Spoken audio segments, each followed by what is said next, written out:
Good afternoon and welcome. Welcome indeed to another edition of the Mark Moses Show here on a hump day in beautiful Brevard County. As I'm broadcasting live here from the Anidjar and Levine Accident Attorneys Studios. That's right. Take back control of your life. Call them today. 1-800-747-FREE. That's 1-800-747-3733. I got a basketball coach's shirt on right now, and I have this guy on, a legend in the world of basketball coaching, one of my great friends, and he is a Hall of Famer for the Mark Moses Show. We got to preview the Final Four. I think he's going to his 900th Final Four. That's what it feels like. He is Billy Mims. Coach, how you doing today?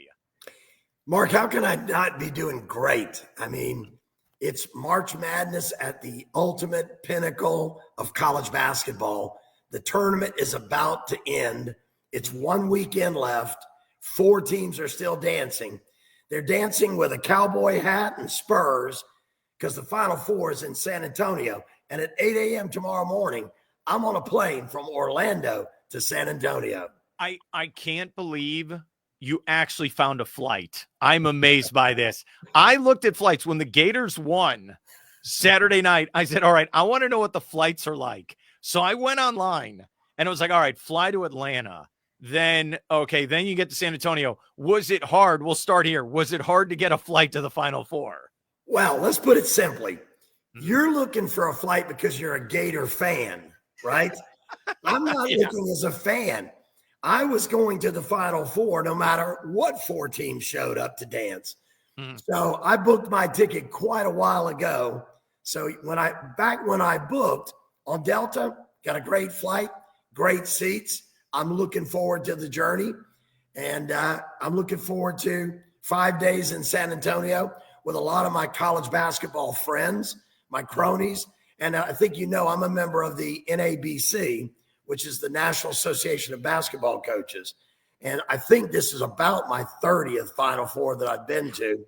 But the really cool thing about it is everything that goes on behind the scenes. I think I told you this once before. I'm probably the only guy you've ever had on your show and interviewed that's actually interviewed for a coaching job at the Final Four on ESPN's Outside the Lines. So there's a lot that goes on at the Final Four besides just the 3 basketball games that everybody comes to watch or sits at home and tunes in on their TV to watch. So it is a convention of college basketball coaches. It's the epitome of the college basketball game. It is down to the 4 biggest teams in the country. And this year, what do we have, Mark? A chalk Final Four, all number ones for, I guess, the first time, and I can't remember when. Yeah, someone told me the other day it was 2008, the year Kansas beat Memphis State or whatever. I know it doesn't count with Calipari, but that was the title game. Remember, Mario Chalmers hits a shot to force overtime, I think, and then they won. I guess I just think of Derrick Rose in that game. But guess where that Final Four was? Was it San Antonio? San Antonio. Oh, man. All right. And I was there. I was at that Final Four as well. You said this is going to be your 30th Final Four, which is a crazy stat to say out loud. What was the first one? Do you even remember? I do remember. The very first Final Four I went to was in Seattle, and it was in the Kingdom at the time. Where the Final Four was played in the Seattle Kingdom. And I got to watch the Georgetown Hoyas and a familiar team that's going to be at this Final Four, the Houston Cougars. That was the championship final. In that Final Four, it was Phi Slamma Jamma trying to get a repeat, if you remember, because they had beaten North Carolina State in Albuquerque, New Mexico the year before. And now this was a repeat chance. Guy Lewis chewing on his red and white towel on the sidelines, and the menacing presence of John Thompson for the Hoyas on the sideline. It was an incredible, incredible Final Four. I was sitting, believe it or not, that was my very first NCAA Division I championship game to watch. And I don't know how, to this day, I have no earthly idea. I was sitting under the basket back then The coaches got a little closer to the court back then. I was under one of the baskets on about the 8th row, right behind the basket, 8th row. I could see them sweat. I was so close. Then I thought it was going to be like this forever. And a few years later, I'm in Rupp Arena where I can actually touch the roof. So from 4 or 5 rows off the court to touching the roof. And now they're playing in these big football stadiums. So the coaches' seats are even a little bit further back off the court. I'm joking. We get pretty good seats. The longer you've been with the NABC, the better the seats are. Yeah. So it's interesting with your answer is, okay, it'll be your 30th, but that story's 40 years ago. That's an 80s story. That's how crazy that was. That's cool. Well, remember, what? My stop ended going to the Final Fours when I moved overseas because I was a pro coach for 12 years.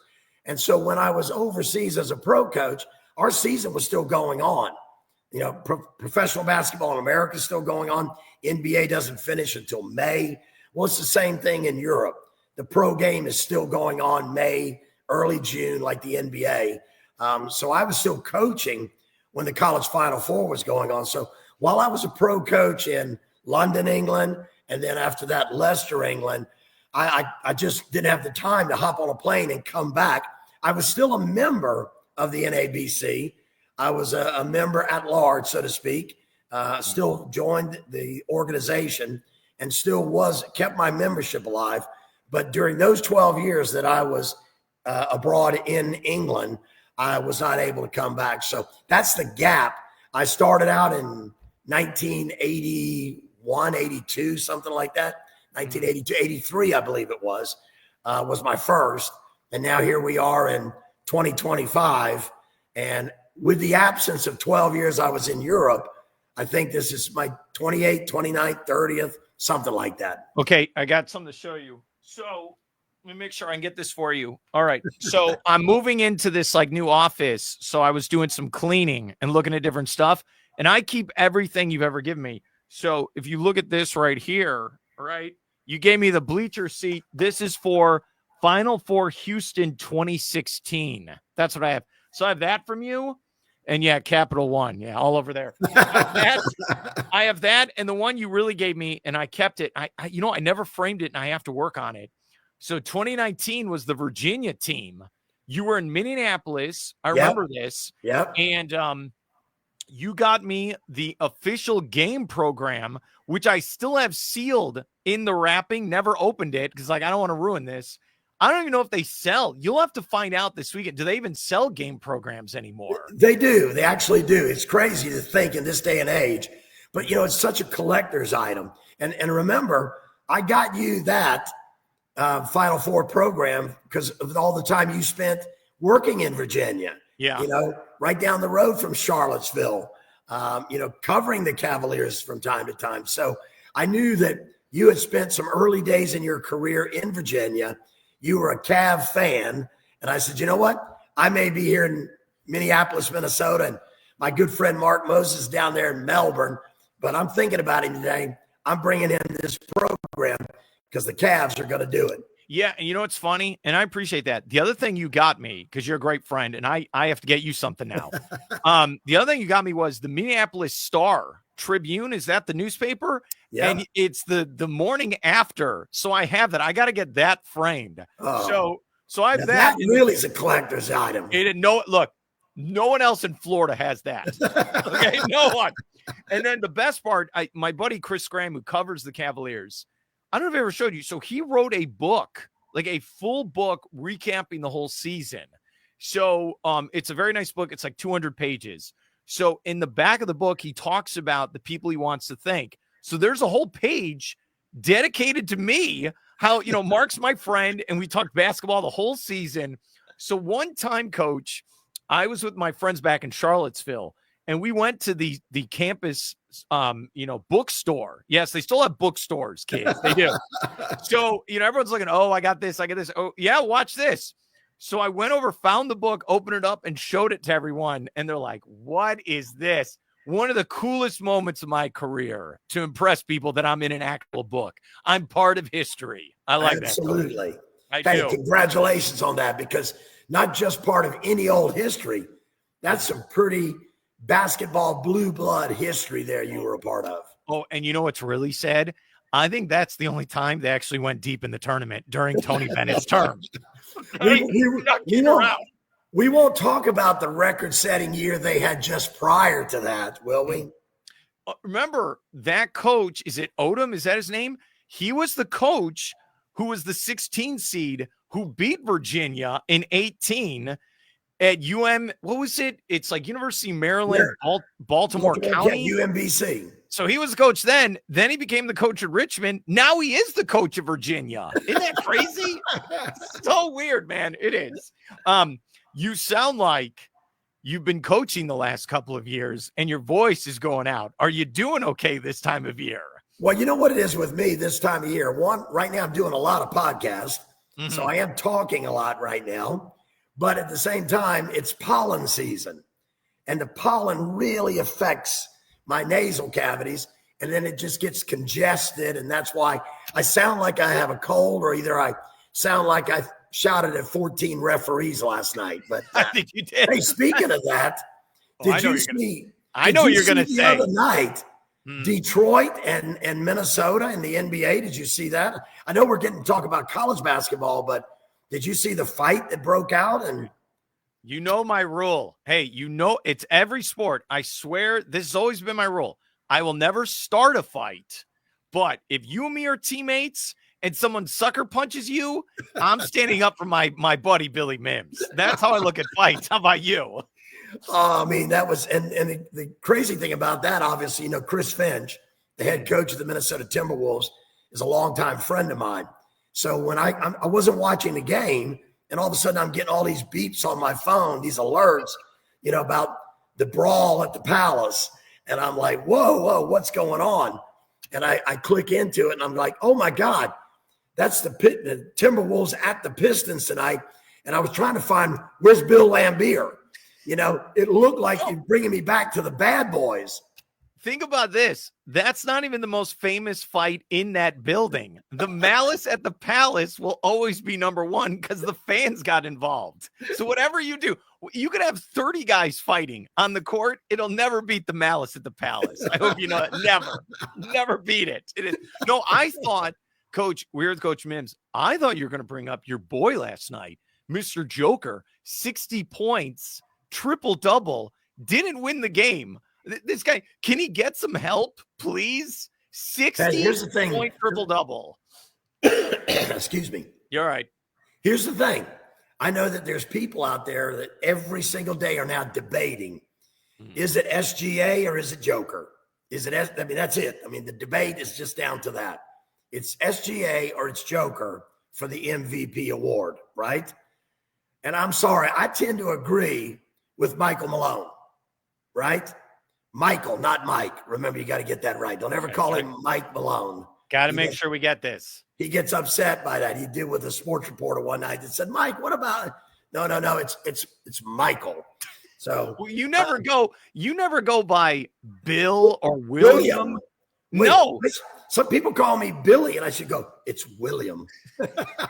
When you were in England, when you were coaching in England, to look proper, did you try to go by William? That's not originally, but then, you know, Prince William got so famous, you know, I thought maybe I should just go back to William.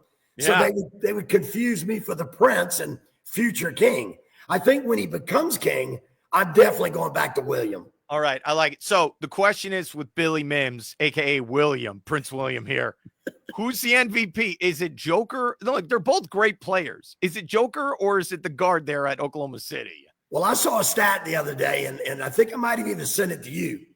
I saw a stat out there that said something like, if SGA wasn't on his team, the percentage of points they would score and the percentage of probability of them still winning was like 78%. If Joker, and that's just not about scoring points, that factored in everything that you can do in the course of a game to help your team win. Take everything Shea does away from his team. Take everything Joker does away from his team. Shea's was the his team would still, Oklahoma City Thunder, would still have like a 78% chance of winning, right? They would still probably win 78 to 80 some games, all right? But on the other hand, when they were talking about the Denver Nuggets, if you took Joker away from the Nuggets because he's their leading scorer, he's their leading rebounder, he's their leading assist guy, he does it all for them. It said their chances of winning go down to 17%. Oh, man. So here's what I go back to saying, and I agree with Michael Malone, right? That right now, if it was, Michael Malone said, if you took the numbers just enough, don't put any names down on a piece of paper. Forget the names of who you're talking about. You put SGA's numbers on a piece of paper. You put Joker's numbers on a piece of paper. You look at those numbers, and he said 10 times out of 10, any other season, Joker's numbers are MVP numbers. There is no debate, okay? Maybe it's probably because they don't want to give it to him again, and they maybe want to go with a new guy, younger player, the new face of the NBA. Let's make it SGA for this year. Whatever. Spread the love around, whatever. But when you look at the black and white basic numbers, the Joker's the MVP because he's putting up generational numbers. He is a talent we've never seen before. They're trying to compare him to Wilt Chamberlain back in the day. Well, that was when Wilt was 10 feet tall and everybody else was 5'6". So it was a little bit of a discrepancy back then. I'm joking, as you know. But I'm saying that the numbers, when you look at Joker's numbers, he's doing things that a center has never done before. He's a center who's been cast into the spot of a point guard, and he is exceeding all expectations and exceeding the numbers that every other true point guard is putting up. So he's a generational talent, Mark, who's doing things the NBA has never seen before, may never see again. The numbers this year are MVP numbers. Don't tell me that, well, his team's not going to win as much as Shea's team. The MVP is about you, an individual. Who is the most valuable player? Oklahoma City could win with or without SGA, but Denver cannot win without the Joker. It's a great point. We're here with basketball coach Billy Mims here on I believe it's a Wednesday. I forget after a while. Seriously. He's joining me here at the Anidjar and Levine Accident Attorney Studios. We are talking basketball. We'll get to the Gators in a second. I want to back up your point. So post-game, this was a double overtime loss to the Minnesota Timberwolves. So they go to Anthony Edwards in the locker room. And Anthony Edwards is very high on himself. And it's good, right? Really? Yeah, yes. So they asked him, what did you think of the Joker? And he had one of these looks on his face. Like he kind of got spooked. Like, oh, man. He's like, oh, that guy is really good. Like he said he's outside of himself, the best player on the planet.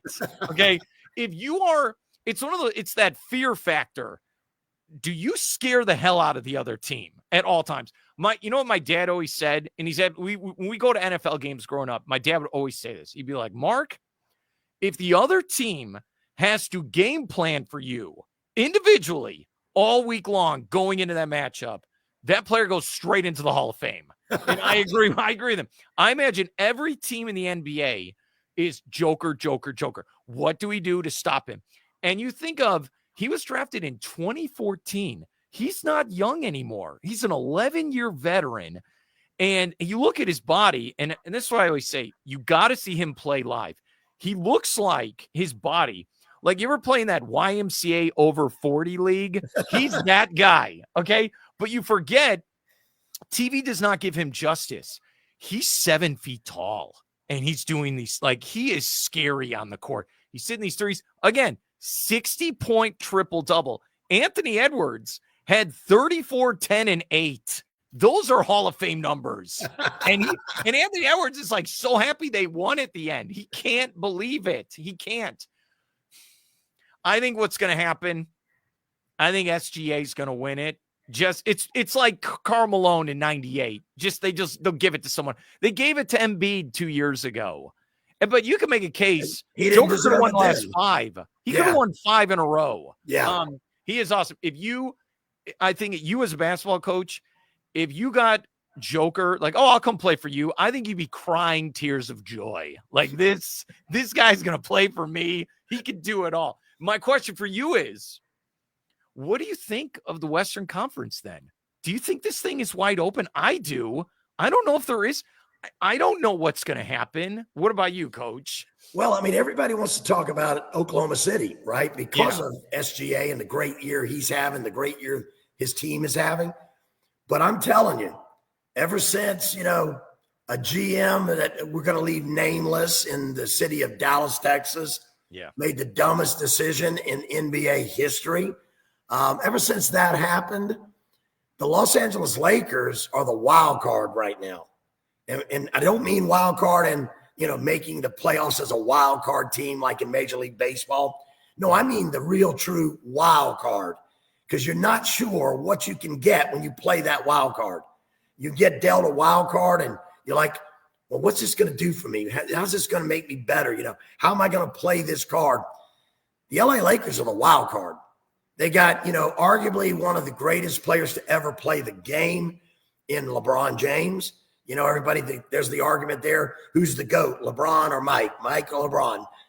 So arguably the best player to ever play the game in LeBron James, who is a 40-year-old phenom himself right now, putting up numbers that, hey, there are 18-year-old guys going, God, I wish I could do what that 40-year-old's doing out there, You talk about the embarrassment. I saw something the other day on YouTube, a guy playing his dad in the driveway, horse, and the dad was kicking the young guy's backside. And I'm not talking young, I'm talking the 50-year-old dad and the 25-year-old son.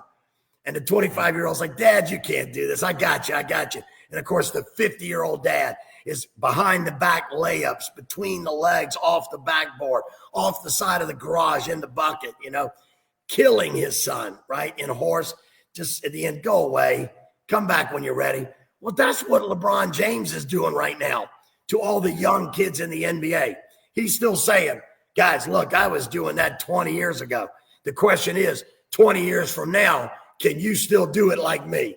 Because that's the setting he is. But could he do it on his own through the playoffs? He needed some help. Wow.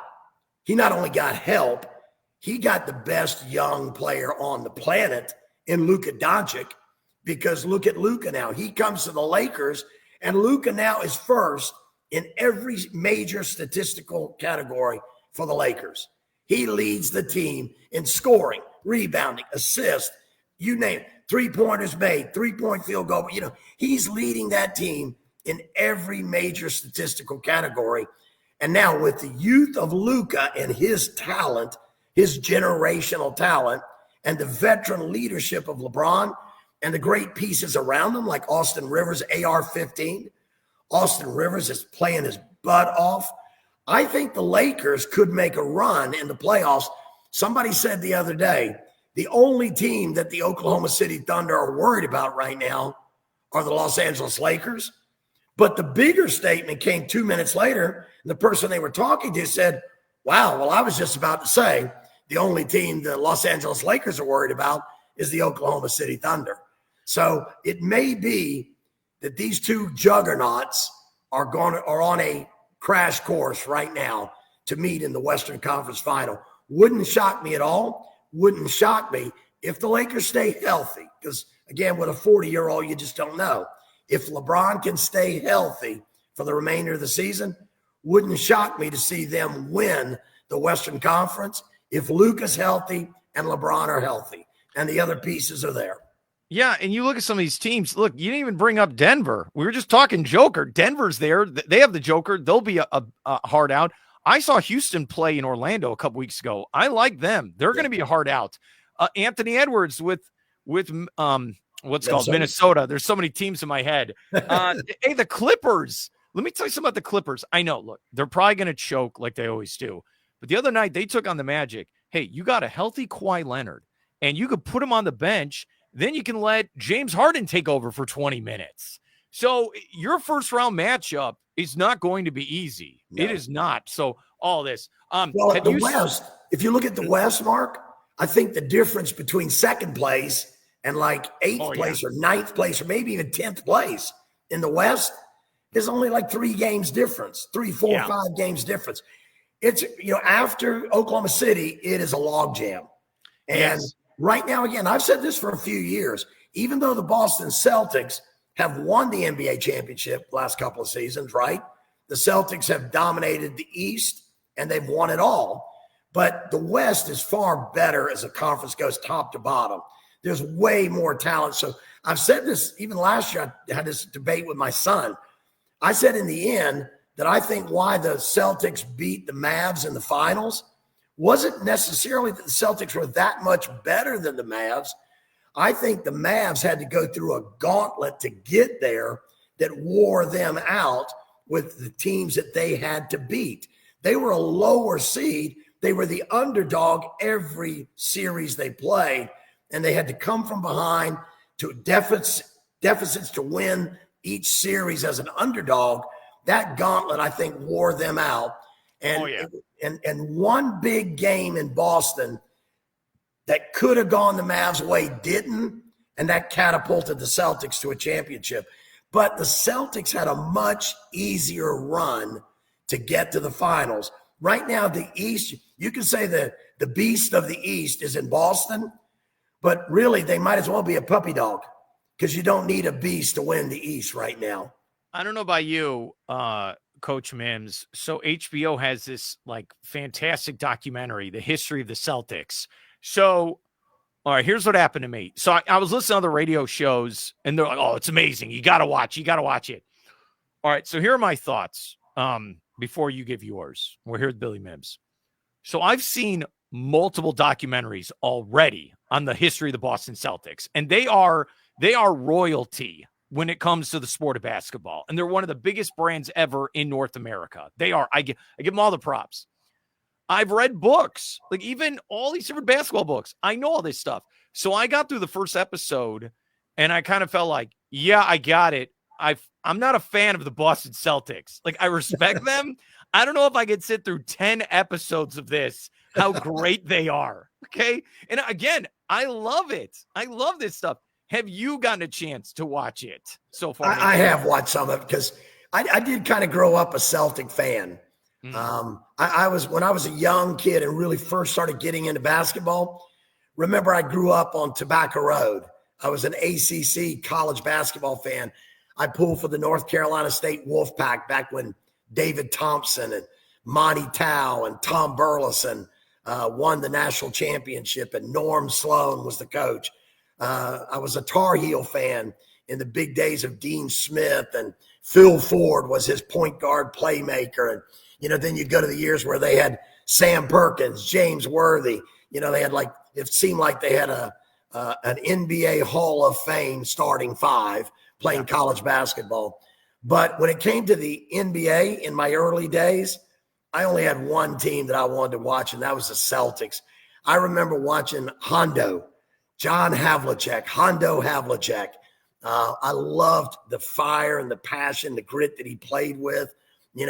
The Jones boys, Sam Jones, Casey Jones, tremendous guys when I was really, really just kind of getting big enough to like basketball. And Dave Cowens, the era of Dave Cowens and JoJo White and the Chief. Remember the Chief? Yeah, well, okay. And what's funny about that? It's like 70s, 80s. There wasn't many games on anyway. So it was hard to, How many teams did they even show? Boston. I mean, you're on like you said, you're East Coast. Maybe they show New York and Boston. I mean, when you think about it. Well, you would always get the big games. Like one game a week, you'd get the big games. And what would that usually be? Boston, LA. If there was a Boston, LA matchup or a Boston, New York Knicks matchup, that's what you got to see because that was NBA royalty in the 60s, 70s, and 80s, right? And I loved every minute of it. I remember watching baseball, because there was no cable TV back then, Mark. No. We had 4 channels: ABC, NBC, CBS, and PBS. That was it. And you could barely get some of them. I'd get Dad up on the roof. Dad, can you move the antenna, twist it a little bit like this? But you're right. We would watch baseball, Mark, and my mother. We lived in South Carolina, right? And my mom was a New York Yankees fan because that's all you got every week. You watch the New York Yankees on TV.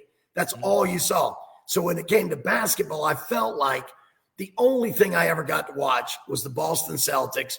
And occasionally you'd see the Knicks, And so, yeah, I can remember Dave DeBusschere and Willis Reed. And, hey, we had that Willis Reed moment in college basketball the other night we'll talk about in a minute. But the Auburn Tigers had a bona fide Willis Reed moment in March Madness. But that's all you saw. So, yeah, I'm enjoying the Boston Celtics documentary because I remember watching those. That's when I fell in love with the game. All right, your favorite Celtic then, of all of them? Well, that's a tough pick. I mean, there's so many greats, right? Yeah. There's so many greats. But saying all of that, it's still got to be Bird. It's Larry Bird. Legend. Because back then, you see, the things we're watching Joker do right now, because remember, Joker said this himself. So I'm not saying something derogatory or negative or demeaning here. Joker said it himself. Joker said, man, look at me when I was a little kid. Look at the pictures of me when I was a little kid. I was a slow, fat kid. I was the slow, fat kid. When they played pickup, he was the last kid chosen. When he was playing pickup basketball games back in his home country as a little young basketball player, he was slow and fat and couldn't jump, right? Couldn't jump over the free throw line. And now look, he may be the best player in the universe right now in total skill sets, in everything he does. And he's doing it in a way we've never seen before, right? But the funniest thing about it is every time I see him now and I see him at that great game, like the 60-point performance, I think of the late, great country music singer, Toby Keith. Because Toby Keith, my favorite Toby Keith song, How Do You Like Me Now? Yeah, you're not kidding. I hear it just in the back of my mind. When I see Joker do something great, I want to know those little guys that called him the slow, fat kid. They're grown men now watching this guy. I wonder now if he could say to them again, walk back into them face to face and say, how do you like me now? I think of the Celtics. I think Red Auerbach I know he's not a player. I know, but like you think of not just as a coach, but just everything. He's the ultimate. You know what's funny about that? You bring up Red Auerbach. You made me think of something. Two of the greatest coaches in basketball history in the world, NBA-wise, Red Auerbach and the Boston Celtics, legendary. Because look at the championship after championship after championship. College basketball, if you go beyond John Wooden, the next guru of college basketball is probably Dean Smith, right? And they have one thing in common. Red Auerbach smoked a cigar after every game. Dean Smith smoked 40 cigarettes before the game started. If you were ever lucky enough to be in the corridor outside the North Carolina locker room before they walked onto the court, there'd be 40 cigarette butts on the floor right there, stomped out. And that was Dean Smith getting his nerves down before the game. So two of the greatest icons in basketball coaching history in America, collegiately and professionally, both of them would now not even be allowed to light up their favorite article in the arenas because there are no smoking zones. It's a great point. All right, I'm going to bring this up with you. I texted to you the other day as we go to college. I think this is a crazy stat. Maybe I'm the only one who cares. I'm going to bring this up. I don't know if it'll be brought up at the Final Four when you go there. Okay. 3 out of the 4 coaches are Jewish American. That's never happened before. Okay, so you had Bruce Pearl. He made it a couple years ago, but it's crazy. Todd Golden was an assistant under him at Auburn. It was one of his first big breaks was, he was one of the assistants there. And then, it's like, what? It's such a weird stat to bring up. And then John Shire is from the Chicagoland area.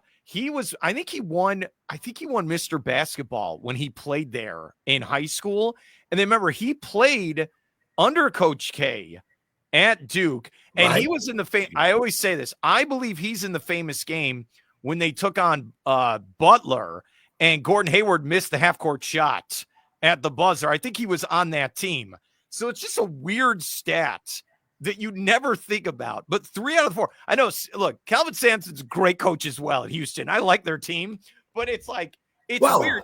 Oh, you look at this. You're absolutely right. You got 3 Jewish American coaches, right, in the Final Four, and you got Kelvin Sampson, who's a Native American Indian. Okay, so I mean, you talk about diversity and inclusion. This Final Four is about as diverse as it's ever been before, just because of who's who is of the 4 coaches that are there. And I gotta love. So you gotta love Bruce Pearl this year, right? You talk about everybody knowing that, he's a man of faith. He's Jewish. His faith is very important to him. But when he got all of his team on board with the T-shirts, call God, okay? So when it gets to San Antonio, if they win that semifinal, you're going to see Bruce out there again. Call God, okay? All right. But I agree with you. I think it's a monumental collection of coaches for this Final Four. And I'll say this about Bruce Pearl. I feel like he was kind of cast aside, and he took that job at Auburn. Whatever. It's Auburn. That's a football school. He's really built them up. I mean, they're a power. They were number 1 for most of the year. And I also give him credit. Remember, they lost down the stretch and then lost in the SEC tournament. I didn't think they'd get this far. I thought they were a fraud. No. They're here at the Final Four. What do you think of this Auburn team that's going to take on Florida coming up Saturday night? Well, number one, they're a very good basketball team. Bruce Pearl's a great coach. I have the utmost respect for Bruce Pearl, but they are a really good basketball team. He's got all the pieces of the puzzle there. And people looked at him and said, well, they lost 3 out of their last 4 regular season games or games going into the tournament. And they didn't win the SEC tournament. The Gators did, And so maybe that's going to hurt them going forward. And I look back and I say, they're still the best team in the country until somebody beats them in March Madness in this 6-game tournament. You got to win 6 to win March Madness. You got to go 6-0. And these are the only 6 that matter, not the ones that came before. But when people talk about, that they were losing coming into March Madness, they forget Auburn went through the biggest gauntlet in college basketball this year. They were the regular season champions of the SEC. And that is the toughest gauntlet you can go through. No one is prepared more to win the championship than Auburn or Florida because of their brutal schedule in the SEC. Let's be realistic here. You said a moment ago, Auburn was a football school. Everybody in the SEC, with the exception of Kentucky, was a football school. Kentucky was SEC basketball, right? Adolph Rupp, back in the Adolph Rupp, all the way through to Rick Pitino, John Calipari, right? Kentucky was a basketball school. But now look, Mark, I love the advert.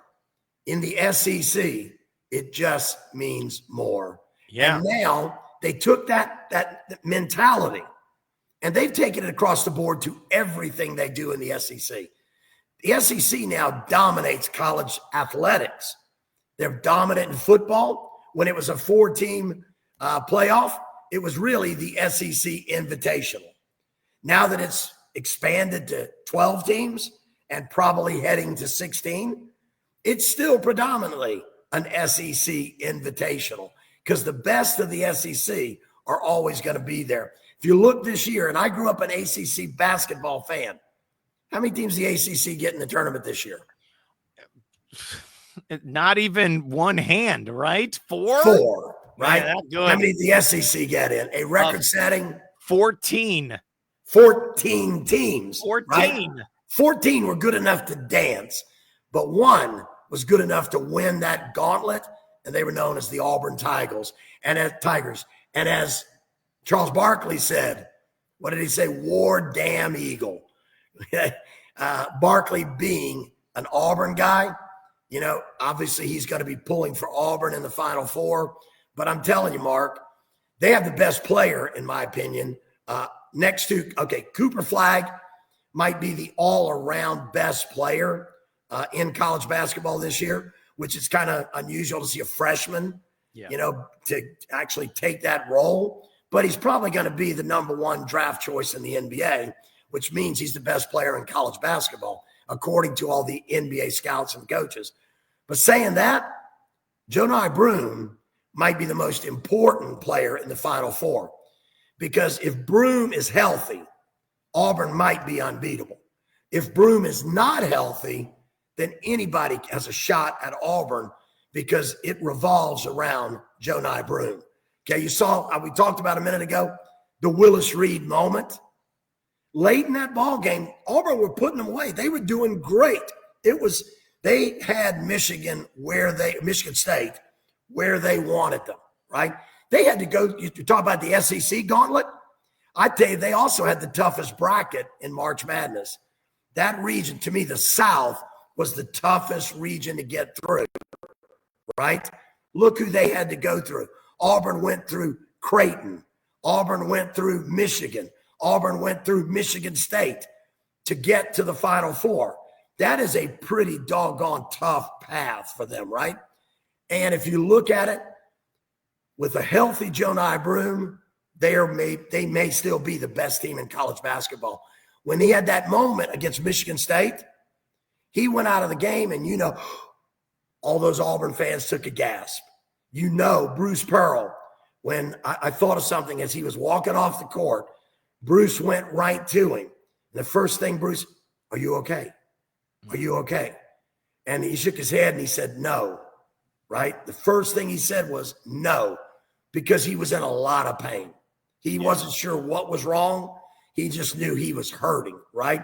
He twisted his ankle on the play, and his elbow got knocked up again. So he's had an ongoing elbow issue. It got worse. His ankle was also badly injured. He goes back to the locker room, back down the corridor. But a few minutes later, he comes walking out and nodding his head. I'm going back in. I'm going back in. Then the crowd from Auburn goes nuts, right? They're all on their feet. Yes, Broome is back. Then he comes into the game with a badly injured elbow and drills a three. If that's not a college basketball Willis Reed moment, because Auburn had dominated that game to that point when he went out. But as he went out, Michigan State was coming back. It became a game when he wasn't there. So the only chance they really had to survive and win and get to the Final Four, Broome has to come back, make big plays. Not only did he make the big three and the crowd went, that made it a 2-possession game. His three put him up 6. And then all of a sudden, on the other end, biggest rebound of the night, he goes up and grabs a one-hand rebound, never even lifted his right arm. Never lifted it, went up with his left arm only, snatched it. That was the rebound that put a dagger in the heart of Tom Izzo and every Michigan State fan. We're with Billy Mims, head basketball coach for everyone now in America, all right? Not just one school. You're everywhere. You are the man, Billy Mims. And he's joining me here in the Anidjar and Levine Accident Attorney Studios as we're talking Final Four. You're going there tomorrow. Are you going direct? No. Unfortunately not. I could have gone direct, but I'll have to give a plug here. I'm a Delta guy. I like flying Delta, Okay. I'm a Southern guy. Delta's in Atlanta, Georgia, You have to go through Atlanta, but I actually like going through Atlanta. Best shoe shines in the world in Atlanta's airport, right? So I always wear my loafers, my nice GH Bass penny loafers. Traditional. I love them, right? Most comfortable dress shoe ever made. And I wear them in Atlanta airport because you can get the best shoe shines in the country. So I'm going through Atlanta and then Atlanta to San Antonio. Let's go over this real quick and then I'll let you go. And I appreciate you talking with me the last 45 minutes. I thought the Gators were dead with about 4 minutes to go. I'm not kidding around. There was possession.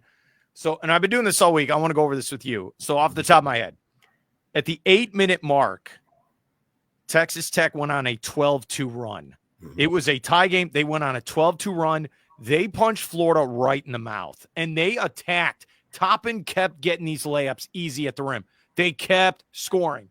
Then they kept scoring. 4-minute mark. Because my brain broadcasting, I think 16-12, 8-4, and then the roaming timeout as well. So that's how I always look at college basketball with the timing. So with 4 minutes to go, there was possession. Gators are down 9 or 10 points. 3 different Gators shot a 3-point shot on the same possession, and all 3 of them missed. And I'm like, well, this game is over. Like this is like a Disney movie. There is no way. And you've coached, look, you have over 500 wins. Look, you have all these wins. Yes, 600. All right, got to make sure I get this right. Almost 700, okay? And we will get to 700. I'm going to get to 700. We have to. So with 3 minutes to go, I mean, it turned into like, again, a Disney movie. Hawk, who like, okay, I get it. Next man up. He started hitting 3-pointers. You've not seen this the whole year from him. Like, what? Then they went on an 18-4 run with 3 minutes to go. It takes 2 to tango. The Gators had to do absolutely everything perfect, and Texas Tech had to choke it away. I think it's a top 5 all-time program history win by the Gators. They had no business winning that game. What did you think of that game on Saturday? Well, I agree with everything you said. There's a great breakdown of what happened in the flow of the game. And I like your timeout analogies, the 18, yes. I mean, the 16, 12, 8, 4, and the roaming, you know? Well, I'll just say this because I want to get your thoughts. You're a coach for a long time. 8-minute mark, 4-minute mark. You go to timeout. This is it. Why are you the coach of this team? What are you going to? Are you going to stay on course? Are you going to make some different adjustments? That's when I thought of you personally with those situations. Well, when you sit down, I can tell you from my career, when you sit down at the 4-minute mark, whatever, that under 4 minute, that last media timeout, when you sit in the huddle with your team, Mark, in that situation, you got to look in their face and you say, now, this is all that matters. Everything we've done to get to this point, great, fine, happy, whatever. Right now, all that matters, this is a 4-minute game or 3-minute, 31 seconds, whatever it is. This is it. This game boils right now.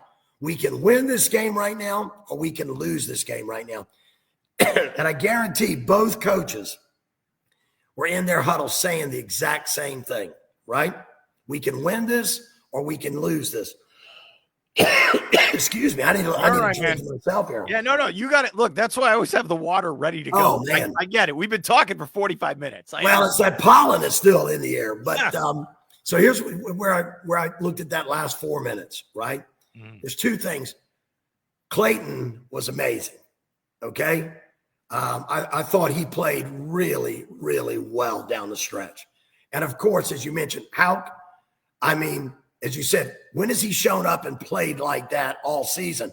Now, he's been really good, okay? Yeah. But that was different level. That was different level play, how he played in the second half of that game.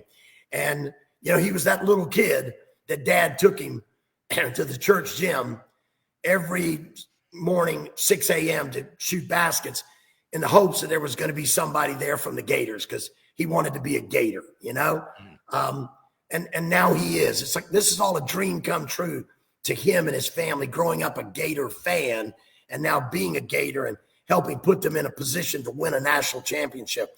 But when he took over that game late in that game, it was like it was destiny. But I told my wife and my son, we were all watching the game together. I turned around and I said, Michigan State has one problem, just like I've said throughout my career. If you dig a hole, it's not Michigan State. You're right. I'm in Texas Tech. Texas Tech, and their coach is another good friend of mine, Grant McCaslin, a fantastic young coach. He is. Fantastic coach. I knew him when we both lived in Midland, Texas for a year. I was coaching at UT Permian Basin, and he was the head coach at Midland College, junior college, famous junior college out there. And we both lived very close to each other in Midland, Texas. So we got to be really close friends that year. I saw them practice 100 times. I saw him play 20 times. I even went to the fair with my kids while he was at the fair with his kids. So Grant and I go way back and we talk regularly, but tremendous coach. And I thought this is going to be a real challenge for Florida, not just because of the talent that Texas Tech has, but because of their quality coach. But I will say this, Mark, in those last few minutes, I thought Texas Tech ran out of gas a little bit. They were playing on emotion. The statement I've heard from great coach time and time again in my career, it's one thing to come back, but it's a completely other thing to come back and win. Michigan State made that big run that you talked about, right? That was their comeback run. But then Florida took off again. Did Michigan State have a second comeback in them? And did they have enough gas in the tank to find a way to win that game in the final seconds? They were burned out. They were gassed. You're absolutely right. And let me tell you, talk about Clayton. Okay, so the history of the tournament, when that game ended, I said, you know what? This has happened many times in my lifetime where a player ascends to another level to help his draft stock. We've had like Wally Zerbiak and Dwayne Wade and Jimmer Fredette and all these great, and even Steph Curry helped his draft stock by going crazy in the tournament. I know someone's trying to talk to you. I saw that. Don't worry. We'll wrap up here in a minute. No, you're quite all right. Yeah. It's Walter Clayton, 30 points. And that was that shot where he was in around the free throw line and understood in his brain where he was, kind of like you're in theater. Where am I on the stage? Where do I need to be? Somehow his brain knew. This is a Steph Curry level play. He knew. He's like, well, I could shoot this 10-footer. No, I'm going to step back and hit this three. The understanding, the IQ on that play is amazing. I think he's helped. Whatever happened Saturday, I think he got himself into the draft lottery now after his performance in the last 4 games. I'm not kidding. No, I think you're right. I mean, and there were so many great players in this March Madness. The NBA scouts were at every regional, at every game. Yeah. There were a lot of players to evaluate. And remember, now you just don't know anymore because of NIL who's going to stay, who's going to go, who's going to try to get into that NBA draft, or who's going to stay. I mean, my daughter Courtney covers the Arkansas Razorbacks, and they had one of the most dynamic point guards in America, Boogie Flan. And all season, that kid made a statement early on. He put on a show in Madison Square Garden, and he beat Michigan. And Michigan were one of the best teams in the country this year, too, with their twin towers, their 2 7-footers. But Boogie Flan put on a show in Madison Square Garden that announced, hey, I'm on the scene here. I can be in the NBA. I don't care if I'm a freshman. Cooper Flagg isn't the only great freshman in college basketball. So there was a lot of players that came into this March Madness ready to play on the big stage, to make a statement. And I felt bad for Boogie because at the end of the Arkansas game, when I thought the game was on the line in regulation and when the game was on the line in overtime, he didn't get in the game. And he's the quickest, most dynamic player on that roster. I know at that point he hadn't had a great game, but to me, that was his moment. If they were going to get to the Final Four, they needed him to blow by somebody, to make a play, to use his speed, his talent, his IQ, his ability to win that game for Arkansas. He didn't get, so part of me thought maybe John Calipari really wants him back next year. And if I don't put him on center stage and he doesn't have that one shining moment that we know we're going to be hearing next Monday night and all those clips and one shining moment, if you don't give that kid that one shining moment, maybe he doesn't jump up in that draft. Well, Walter Clayton Jr. had certainly had a one shining moment for the Florida Gators. And again, you got to like how he's played throughout this tournament. But Condon has played really well for him. I think when you look at Florida, they have the pieces of the puzzle, Mark. They've got quick, athletic guards that can shoot the ball, that can read the defense and make plays and make passes, find the open man. They can create for each other. But they also have 2 big guys inside that they defend the basket really well. So every coach in America wants to get paint touches these days. You got to get paint touches. A lot of coaches count the number of paint touches they get in the game. And that means how many times they can initiate getting the ball either by dribble or pass into the paint, into the free throw lane, right? When you can get the ball into the paint, defenses collapse. When defenses collapse, good things happen. You can find guys for open threes. The three is a huge part of the game today, as we saw a lot in this NCAA tournament. Teams that shot the three well tended to win. Teams that bowed out of the March Madness, that are no longer dancing and went home, usually lost because they didn't make enough threes. They didn't shoot it well enough behind the arc, and their opponent did. So I like Florida's chances because they got great guards. They got posts that protect the rim, that can score inside, can defend the paint. I'll just show this. Okay, so if you can see that, right? So there is Courtney. This was in San Francisco. So I know you're very proud of your daughter. She covered Arkansas all season. So I'm getting, like, in my text messages, all the photos, right? Oh, there's Courtney. There's Courtney. And I imagine, and there's like, this is another great one for, okay, this is a great photo. We have to get this framed. If you can kind of see it, here's Courtney with all the Arkansas fans outside of the arena. That's another great one you took. I know you're so proud. Those are so awesome. They are. And I was very proud of Courtney, and I was rooting for her. But at the same time, I was like, nah, Arkansas's got to lose. I got to have the Gators. Keep winning. Hey, I wanted the Arkansas-Florida matchup, you know? Ooh, that's what I wanted. Great. I wanted to see that SEC, two SEC juggernauts, one that won the SEC tournament, and they're on fire right now, the Florida Gators, and one that was kind of Cinderella in this tournament because they get to the Sweet 16, dancing in the Sweet 16 as the lowest seed of the 16 teams, the only double-digit seed. They were a 10th seed to get to the Sweet 16, and when they reseeded the Sweet 16, they made them the 16th seed. Yeah, they did. I mean, there wasn't another Cinderella in this chalk tournament this year. No, you're absolutely right. Okay, I know you got to go. We did an hour, and I always appreciate your help. You're going to be there Thursday, Friday, Saturday, Sunday, Monday. Are you leaving Tuesday? What's the game plan? Yeah, Monday night. I'm going to the game. Yeah, you don't mess around. Listen, I'm a basketball guy. Like the guys that go and they just go watch the semifinals and then they leave on Sunday, the worst flight day is Sunday because that is when all the other coaches tend to try to go, right? They just come out for the convention, which ends on Saturday, and they see the semifinals, and they're booking their way home on flights on Sunday. And I'm like, whoa. You came for the prelim. You saw the prelim. This is the game. This is the Super Bowl now. The final on Monday night is the Super Bowl of college basketball. My butt will be sitting right there in that stadium in San Antonio watching, and I will be filming on the big screen one shining moment when it's all over. All right, he's going to join us from San Antonio as we're going to talk the title game early next week. Hey, but wait, who are you going to pick? Who do you have winning right now? Who's your winner? All right, in my bracket, I had Florida and Duke in the title game. And I think, and those are the two biggest teams, meaning the guys down low, they're the two tallest. I think they're the two best teams.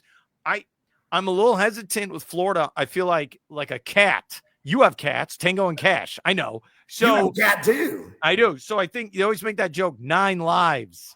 Look, the Gators should not have beaten UConn, and they did. They should not have beaten Texas Tech. How many more lives do they have? That's my only concern with the Gators moving forward. So I'm going Florida and Duke. Who do you have for the final? Well, when you said they should not have beaten the Gators, Danny Hurley was shouting that even louder than you. Yeah, against UConn. I know. Who do you have for Monday then? So my money. Now this is probably the best bracket I've ever done. Yeah, I'm like, oh my gosh, this is about as good as I've ever done. And my percentage of picks is sky high in this one. I got very few picks wrong. My Final Four, I got 3 of the 4 teams. I had Duke, Auburn, and Florida going to the Final Four. My only problem was I had it as the SEC Invitational. Yeah, I had Tennessee beating Houston. I actually didn't believe Houston's body of work convinced. This is a Houston team that only beat UCF by 1. Okay? And UCF didn't even make the dance. They're in the same conference as UCF, the Big 12. And I said, the Big 12 gauntlet is no way preparation for this like the SEC. Tennessee being one of the best teams in the SEC, I thought that Rick Barnes, and he's a great defensive coach. And here's the thing. I said this a moment ago to you, right? Rick Barnes' defense was fine against Houston. It was a defensive battle in that game. Problem was Tennessee couldn't score. They couldn't make shots throughout the first half, dug themselves that deep hole, deep enough that they couldn't come back. So I thought Tennessee, if they'd have shot the ball well, if they'd have shot it against Houston the way they shot it against Kentucky, they'd have been in the Final Four. So, again, when I got down to I got 3 out of the 4, and now I'm looking at the games. Auburn, Florida, the SEC matchup is a shame in my sense, because I think the SEC getting 14 teams in and was so good, it's a shame that the championship game won't be an all SEC, or not won't be, can't be an all SEC affair. I would preferred it for those 2 teams to face off in the against somebody else in the semis. They might then be able to play each other in the final. But unfortunately, it's a semifinal game. I know the fans in Florida won't like this. Just say it. I got Auburn, but with a caveat. If Joe Broome is healthy. If Broome is not healthy, Florida win easily, okay? Broome is healthy. I think Auburn's slightly the better team, and maybe the 9 lives run out for the Gators. Maybe. In the other game, Houston and Duke, I think Cooper Flagg is the biggest story in college basketball this year. But saying that, he doesn't carry Duke all the time. He's got all the pieces. It's kind of like SGA, and we talked earlier in the NBA. SGA is great. He's MVP candidate, but he's got all the pieces of the puzzle around him. So does Cooper Flagg. And right now, Knipple, I mean, look at the job. He's probably, you said a moment ago, played themselves into that first round.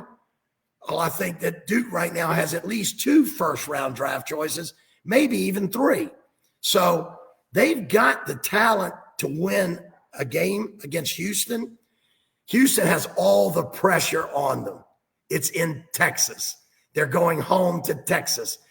The Houston fans, every rich Houston Cougar fan will be paying oil money to get a ticket, a great seat to that game. They'll be buying up tickets like crazy. Yeah. It'll be a home court advantage for the Houston Cougars, but there'll be a lot of pressure on Kelvin Sampson and his Houston team. Can they live up to that pressure? They haven't in recent years. Now they're at the biggest moment of their lives. Can they live up against Cooper Flagg and a Duke Blue Devils team that is a blue blood of college basketball? And Coach K will probably turn up and be sitting courtside. I'm going to pick the Duke Blue Devils to upset the Houston Cougars in Texas. So I'm saying you had Florida Duke as a final. I've got Auburn Duke as a final. That is his pick. He is Billy Mims. He's leaving tomorrow for the Final Four. That's why I wanted to do this today before it gets too crazy for you. Coach, thank you so much for the hour. Always love talking basketball. Have a great trip, and I'll talk to you early next week to preview the title game. All right, man? Look forward to it, Mark. Great stuff. Love talking to Billy Mims. He is a great dude, longtime basketball coach, especially here locally with Florida Tech Panthers basketball. Also coached overseas. Great friend of mine. And yeah, he joined me here in the studio, the Anidjar and Levine Accident Attorney Studios. Take back control of your life. Call them. 1-800-747-FREE. That's 1-800-747-3733. Hey, have a great night. I know the Magic won last night. KCP hit 7 3-pointers in that win at San Antonio. Big win for the Magic. Also, if Jeff Carr, the athletic director at Eastern Florida, is watching, I have been rocking the Titans Jordan polo this whole time. All right. Have a great night. We'll see you tomorrow right here on the Mark Moses Show. And let's get ready for the Final Four.